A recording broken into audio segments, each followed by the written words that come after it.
નમસ્તે મિત્રો, ધર્મ મનીષ પંડ્યા ઓફિશિયલ ચેનલ પર હું મનીષ પંડ્યા આપ સૌનું સ્વાગત કરું છું. મિત્રો, આજના વિડીયોમાં હું આપને જણાવીશ શિવ પંચાક્ષર સ્તોત્ર અને તેનો ગુજરાતી અનુવાદ તેમજ શિવ પંચાક્ષર સ્તોત્રનું મહત્ત્વ એટલે કે તેના ફાયદા. જેમના કંઠમાં સર્પોનો હાર છે, જેમને 3 નેત્રો છે, ભસ્મ જ જેમનું અનુલેપન છે, દિશાઓ જ જેમના વસ્ત્ર છે, એવા શુદ્ધ અવિનાશી મહેશ્વર નકાર સ્વરૂપ શિવજીને નમસ્કાર.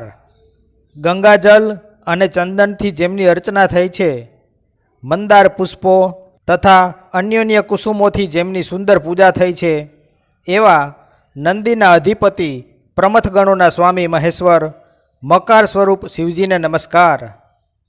જે કલ્યાણ સ્વરૂપ છે, પાર્વતીજીના મુખકમળને વિકસિત એટલે કે પ્રસન્ન કરવા માટે જે સૂર્ય સ્વરૂપ છે, જે દક્ષના યજ્ઞને નાશ કરનાર છે, જેમની ધજામાં ઋષભ એટલે કે આખલાનું ચિહ્ન છે, એવા શોભાશાળી નીલકંઠ સિંહકાર સ્વરૂપ શિવજીને નમસ્કાર. વશિષ્ઠ, અગસ્ત્ય અને ગૌતમ વગેરે શ્રેષ્ઠ મુનિઓએ તથા ઇન્દ્ર વગેરે દેવતાઓએ જેમના મસ્તકની પૂજા કરી, ચંદ્રમા, સૂર્ય અને અગ્નિ જેમના નેત્રો છે, એવા વકાર સ્વરૂપ શિવજીને નમસ્કાર. જેમણે યક્ષનું સ્વરૂપ ધારણ કર્યું છે, જે જટાધારી છે, જેમના હાથમાં પિનાક એટલે કે ધનુષ્ય છે, જે દિવ્ય સનાતન પુરુષ છે, એવા દિગંબર દેવ યકાર સ્વરૂપ શિવજીને નમસ્કાર. જે વ્યક્તિ શિવજીની સમીપે આ પવિત્ર શિવ પંચાક્ષર સ્તોત્રનો પાઠ કરે છે, તે શિવલોક પ્રાપ્ત કરે છે અને ત્યાં શિવજીની સાથે આનંદિત થાય છે. મિત્રો, શિવ પૂજાનો સર્વમાન્ય પંચાક્ષર મંત્ર નમઃ શિવાય છે, જેની આગળ ઓમ જોડાવાથી તે ષડાક્ષરી મંત્ર બને છે.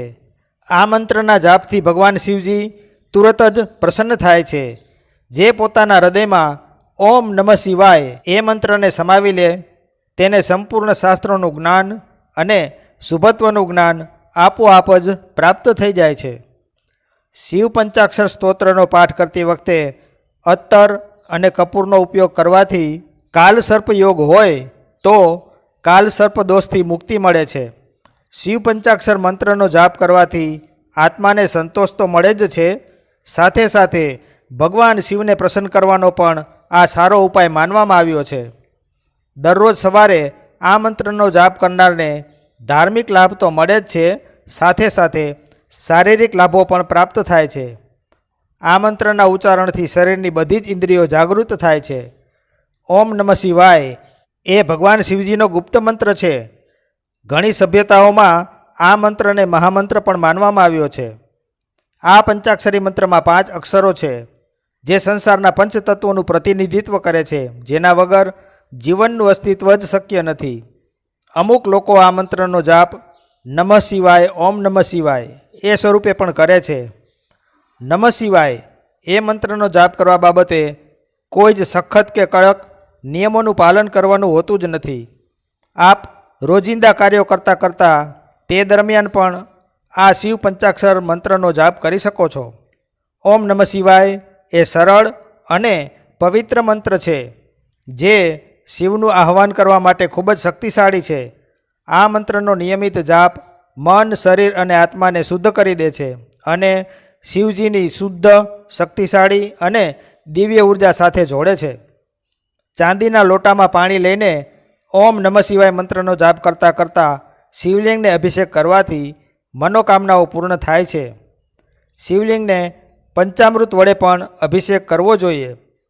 શિવ પંચાક્ષરી મંત્રમાં જબરજસ્ત શક્તિઓ છે, જેના વડે દેવાધિદેવ મહાદેવજીના આશીર્વાદ પ્રાપ્ત થાય છે અને સાધકના જીવનમાં સકારાત્મક પરિવર્તનો આવે છે. લાંબુ આયુષ્ય ઈચ્છતા લોકોએ શિવ પંચાક્ષરી મંત્રનો 1,00,000 વખત જાપ ગંગા નદી પાસે દુર્વાંકુર, ગિલોય અને તલ સાથે હવન કરીને કરવો જોઈએ. શિવ પંચાક્ષરી મંત્રના ઉચ્ચારણથી તમામ મુશ્કેલીઓ દૂર થાય છે. કામ, ક્રોધ, લોભ, મોહ, ધૃણા, ભય, વિષાદ વગેરે ખતમ થઈ જાય છે. વ્યક્તિમાં સાહસ અને ઉત્સાહ ઉત્પન્ન થાય છે. જે વ્યક્તિ નિરંતર આ મંત્રનો જાપ કરે છે તેને મૃત્યુનો પણ ભય રહેતો નથી, એટલે કે તે વ્યક્તિ મૃત્યુના ભય પર પણ વિજય મેળવી લે છે. શિવ પંચાક્ષર સ્તોત્રની રચના આદિ શંકરાચાર્યજીએ કરી હતી એવું માનવામાં આવે છે. જો કોઈ વ્યક્તિ પૂરી શ્રદ્ધા અને ભક્તિપૂર્વક ઓમ નમઃ શિવાય મંત્રના 1.25 લાખ જાપ કરે તો શિવજી ચોક્કસ પ્રસન્ન થાય છે. આ મંત્ર જાપથી બધા જ મનોરથોની પૂર્તિ કરવામાં સફળતા મળે છે. તમામ વ્યાધિઓ શાંત પડે છે અને ભોગ તથા મોક્ષની પ્રાપ્તિ થાય છે. તો પ્રેમથી અને ભાવ સાથે બોલો ઓમ નમઃ શિવાય. તો મિત્રો, જો આપને આવા વિડીયો પસંદ હોય, આપને આવી ધાર્મિક વાર્તાઓ પ્રસંગો સાંભળવા ગમતા હોય તો આ ચેનલને લાઇક, શેર અને સબસ્ક્રાઈબ કરજો. ધન્યવાદ.